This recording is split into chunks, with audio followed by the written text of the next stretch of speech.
Que a graça e a paz do Senhor seja com você nesse dia, hoje dia 10 de maio. Vamos ler lá no livro de Salmos, capítulo 11, versículo 1, 3 e 4. No Senhor me refugio e coloco minha confiança nele. Então, como você pode me dizer, fuja como um pássaro para a sua montanha? Se os fundamentos forem destruídos, o que o justo inflexível pode fazer ou o que ele operou ou realizou? O Senhor está no seu santo templo, o trono do Senhor está no céu. Seus olhos contemplam as suas pálpebras, testam e provam os filhos dos homens. Nos anos antes de Davi assumir o trono de Israel, ele vivia como um fugitivo. Saul caçava Davi para todo lado. Então Davi sabia o que era viver em constante perigo. Nessa época, alguns amigos dele aconselharam ele, para fugir para uma montanha. Nós podemos olhar e ver que esses amigos até tinham boas intenções, mas Davi sabia que essa seria uma ação errada de se tomar. Davi, quando recebeu o conselho desses amigos, ele ficou indignado. Indignado porque, por mais bem intencionado que eles fossem, eles deram para ele um conselho que era baseado no medo. E isso não combinava com Davi. Lembra do Davi, aquele que venceu o gigante? Ele conhecia a Deus. Ele sabia quem era o Deus que ele servia. Então, por essa razão, Davi confiava em Deus 100%, não havia dúvida no coração dele. Davi, ele preferia enfrentar o perigo da morte do que mostrar a desconfiança naquele Deus que ele tinha tanto relacionamento e que ele servia. E no transcurso dessa conversa, os amigos voltaram a questionar: e se os fundamentos forem destruídos, que poderá fazer o justo? Aí Davi responde a eles de uma forma muito interessante, porque Davi dá para eles uma resposta baseada na fé. Então, veja, é uma fé que vai de encontro àquele conselho recheado de medo.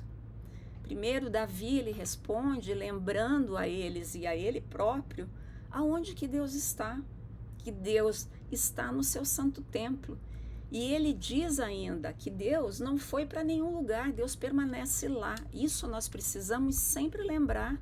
Deus não sai para passear, ele continua lá no seu templo e nós podemos encontrar com ele a qualquer hora.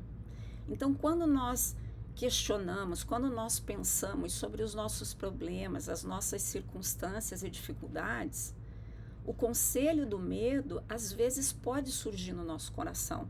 Nós não precisamos nem de amigos para, de repente, surgir com essas ideias.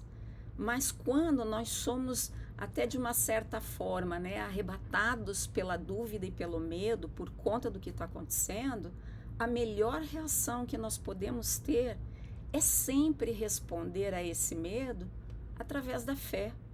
É nos apegar firmemente no Senhor e passar tempo com Ele.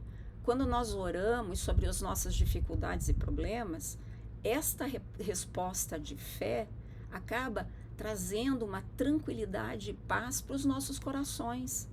Davi conhecia e confiava nesse Deus que era santo, todo-poderoso e que sabia de tudo. Nós precisamos entender, o Deus de Davi é o nosso Deus. Ele continua sendo santo, todo-poderoso e sabe de tudo. Tanto que Davi ainda traz a questão de dizer a eles que Deus não só sabia da sua situação, mas que Deus estava olhando para ele, Davi, e cuidando dele. E a mesma coisa eu posso dizer para você. Deus sabe da sua situação, Ele está olhando para você e Ele cuida de você. Veja, Davi lembrou que mesmo na provação, Deus tem um propósito amoroso nas nossas vidas. E quando nós entendemos que esse Deus amoroso às vezes nos testa, mas nós temos a certeza de que nós jamais seremos pressionados demais. Muito menos ainda abandonados, porque quem está no controle da nossa vida é o Senhor, é Deus. Então, na próxima vez que nós recebermos ou permitirmos essa questão do medo, esse conselho do medo para as nossas ações, vamos lembrar de Davi e seguir o exemplo dele, dando uma resposta recheada de fé. Vamos lembrar de aonde que Deus está, de que Ele está nos vendo, de que Ele tem um propósito amoroso na nossa vida e que Ele é presente conosco em todo o tempo. Eu queria te convidar à reflexão disso, mas também estar orando comigo nesse momento, dizendo assim: Senhor, há momentos em que me sinto oprimido por tudo que está acontecendo. O mal está cada vez pior, muitos passaram a odiar a Ti e a rejeitar a Cristo. Espírito Santo, me ensine a ler, a marcar, a aprender e a digerir a Tua palavra, para que eu possa permanecer firme em todos os meus dias. O Senhor é o meu alicerce, a minha rocha, aonde eu me apoio. O Senhor é a minha confiança. Então, Pai, eu confio em Ti.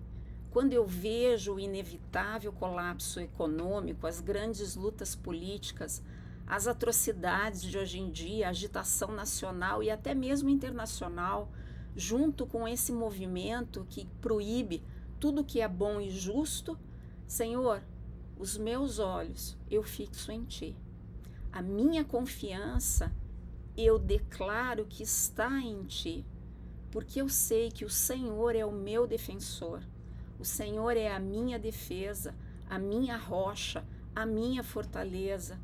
Senhor, que eu confie em todos os dias meus na Tua palavra, que é infalível, que eu confie na Tua presença, no Teu olhar, Senhor, que está derramado sobre a minha vida e sobre a minha casa. Senhor, em nome de Jesus, eu peço a Ti, venha e derrame sobre mim, Pai, a tranquilidade, a Tua paz e o Teu amor. Em nome de Jesus. Amém. Que o Senhor te abençoe, que o Senhor te guarde. E eu te espero aqui amanhã. Até lá!